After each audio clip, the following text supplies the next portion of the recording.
Iran के supreme leader ayatollah Ali Khamenei अपनी speech में बार बार अरब मुल्कों को पैगाम देते रहे कि एक हो जाओ वरना इसराइल आपके दरवाजे तक आ जाएगा।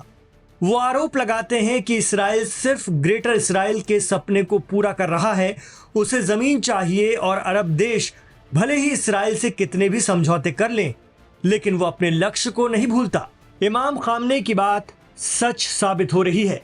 कतर में घुसकर इसराइल ने जिस तरह हमास नेताओं को निशाना बनाया है, उससे ये साफ हो गया है कि इसराइल अरब दोस्तों को भी कुछ नहीं समझता। अब कतर कितनी भी लकीर पीटे, कितनी भी बातें करे, कितना भी गुस्सा दिखाए, इसराइल और अमेरिका को कोई फर्क पड़ने वाला नहीं। उल्टा प्रेसिडेंट ट्रंप कह रहे हैं कि हमने कतर को हमले की खबर दी थी और कतर इससे इनकार कर रहा है। वो साफ कह रहा है कि ट्रंप झूठ बोल रहे हैं। जब ईरान अमेरिका और इसराइल के खिलाफ आक्रामकता दिखाता है तो यही अरब मुल्क कहते हैं कि ईरान इसराइल एक हैं, ईरान अमेरिका मिले हुए हैं। लेकिन आज इसराइल कतर तक पहुंच गया, कल को सऊदी को निशाना बनाएगा और फिर यूएई। जानकार कहते हैं कि किसी न किसी बहाने इसराइल अरब देशों की चौखट लांघेगा और अरब देशों की यही खामोशी उसका हौसला बढ़ाती है। कहा जाता है कि इसराइल ने तो ईरान में भी Hamas political wing chief Ismail Haniyeh को मारा था, लेकिन वो ईरान में घुसकर ऐसा नहीं कर पाया था, बल्कि ये काम उसने अपने जासूसों के जरिए अंजाम दिया। इधर कतर का तो खुला अटैक है। खुद कतर के पीएम इस बात को कह रहे हैं कि ये हमारी संप्रभुता पर हमला है। Middle east expert Shaukat Bharti कहते हैं कि जब तक अरब मुल्क ईरान के छत्ते के नीचे नहीं आएंगे, तब तक इसराइल से उन्हें कोई नहीं बचा पाएगा। तेल की दौलत से मालामाल ये अरब मुल्क अपनी सिक्योरिटी के लिए अमेरिका पर निर्भर हैं, लेकिन इस बार ये भी पता चल गया कि अमेरिका उन्हें कितना बचा सकता है। अब भले ही प्रेसिडेंट ट्रंप कितने भी दावे करें, लेकिन सच्चाई सबके सामने है कि कतर की राजधानी दोहा में रिहायशी इलाके पर हमला हुआ और 5 लोगों की मौत हो गई। हालांकि इसराइल के फाइटर जेट हमास के जिस लीडर को निशाना बनाने आए थे वो बच गए हैं। बार बार खामनेई अरब मुल्कों को कहते रहे कि एक्शन लो, लेकिन ईरान से बुग़्ज़ पाले अरब मुल्क शिया और सुन्नी पावर गेम की सियासत में उलझे रहे।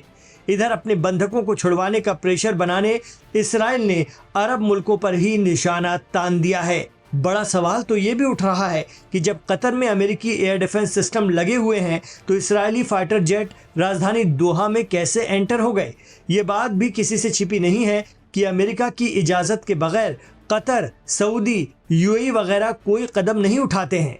ऐसे में जानकार ये भी आकलन कर रहे हैं कि हो सकता है कि हमास की लीडरशिप को ख़त्म करवाने में कतर सहित सुन्नी अरब देशों का भी किरदार हो। ऐसी चर्चा सोशल मीडिया पर सरगर्म है।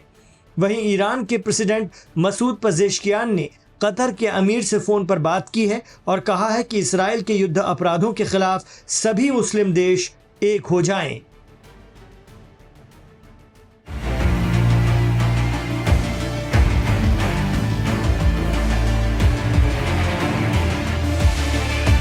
नौ सितंबर 2025 दिन मंगलवार। ये वो दिन और तारीख है जिसे कतर कभी नहीं भूल सकता और ना ही ये भूल सकता है कि इजराइल ने किस तरह से राजधानी दोहा में भयंकर तबाही मचाई है। कतर की राजधानी दोहा के एक रिहायशी इलाके में इजरायली ड्रोन हमले में हमास के 2 वरिष्ठ नेताओं के मारे जाने की भी खबर है। हमले में बताया जा रहा है कि 6 लोग मारे गए हैं, जिनमें एक कतरी सुरक्षा अधिकारी भी शामिल था। ये हमला ऐसे समय में हुआ जब कतर हमास और इजराइल के बीच मध्यस्थता की महत्वपूर्ण भूमिका निभा रहा था। इस हमले के बाद व्हाइट हाउस ने दावा किया कि उसने इजरायली कार्रवाई से पहले कतर को सूचना दी थी, लेकिन कतर ने इस दावे को सिरे से खारिज कर दिया। कतर के विदेश मंत्रालय ने बयान जारी कर कहा कि यह दावा न केवल झूठा है, बल्कि कतर की सुरक्षा के साथ किया गया अन्याय छिप नहीं सकता। कतर के प्रधानमंत्री शेख मोहम्मद बिन अब्दुल रहमान अल थानी ने कहा, यह एक विश्वासघाती और अश्लील हमला था जो कतर की संप्रभुता का उल्लंघन करता है। हम इस पर चुप नहीं बैठेंगे, जवाब देने का अधिकार सुरक्षित रखते हैं। हमले की जानकारी अमेरिका से केवल तब मिली जब बमबारी पहले से ही शुरू हो चुकी थी। हमला 3:46 पर हुआ। अमेरिकी अधिकारी का पहला फोन हमें 3:56 पर आया, यानी हमले के 10 मिनट बाद। प्रधानमंत्री अल थानी ने यह भी घोषणा की है कि कतर अंतर्राष्ट्रीय मंचों पर इजरायल के खिलाफ मामला उठाएगा और एक उच्च स्तरीय कानूनी समिति गठित की गई है। अरब लीग, तुर्की और कई यूरोपीय देशों ने भी हमले की निंदा करते हुए इसे खाली क्षेत्र में स्थिरता के खिलाफ कार्रवाई बताया है। भले ही इजरायल ने कतर की राजधानी में हमला किया हो, लेकिन प्रधानमंत्री अल थानी ने कहा कि कतर की मध्यस्थता की भूमिका इससे प्रभावित नहीं होगी। हम शांति प्रक्रिया के लिए समर्पित हैं और किसी के दबाव से पीछे नहीं हटेंगे। दोहा में इजरायली एयर स्ट्राइक ने जहां हमास के खिलाफ युद्ध को एक नए बोर्ड पर ला खड़ा किया है, वहीं कतर की कूटनीतिक स्थिति और संप्रभुता पर भी बड़ा सवाल खड़ा कर दिया है। अमेरिका के साथ विश्वास की दीवारें हिलती दिख रही हैं और आने वाले दिनों में खाड़ी क्षेत्र की भू राजनीति और अधिक जटिल हो सकती है। वहीं ईरान ने भी इस हमले की कड़ी निंदा की है और सभी मुस्लिम देशों से एकजुट होने की अपील भी कर डाली है, ताकि इजरायल को इन हमलों का करारा जवाब दिया जा सके। लेकिन कतर ने भी साफ कर दिया है कि वो इस हमले का जवाब जरूर देगा। वो कब, ये अभी तय नहीं है।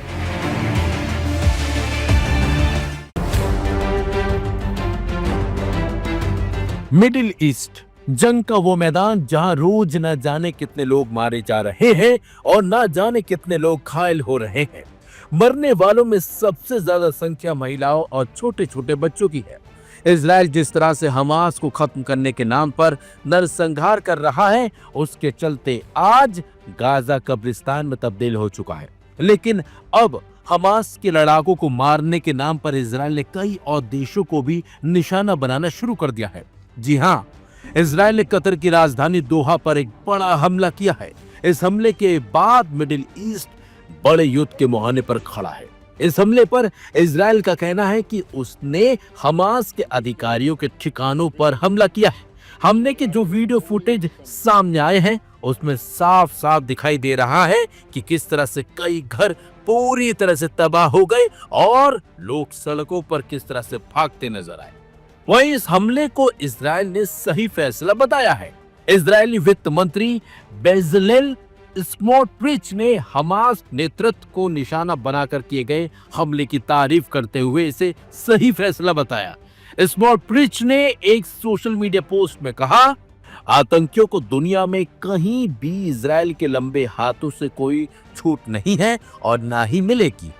दोहा पर हुए हमले पर ईरान भी काफी भड़का हुआ है।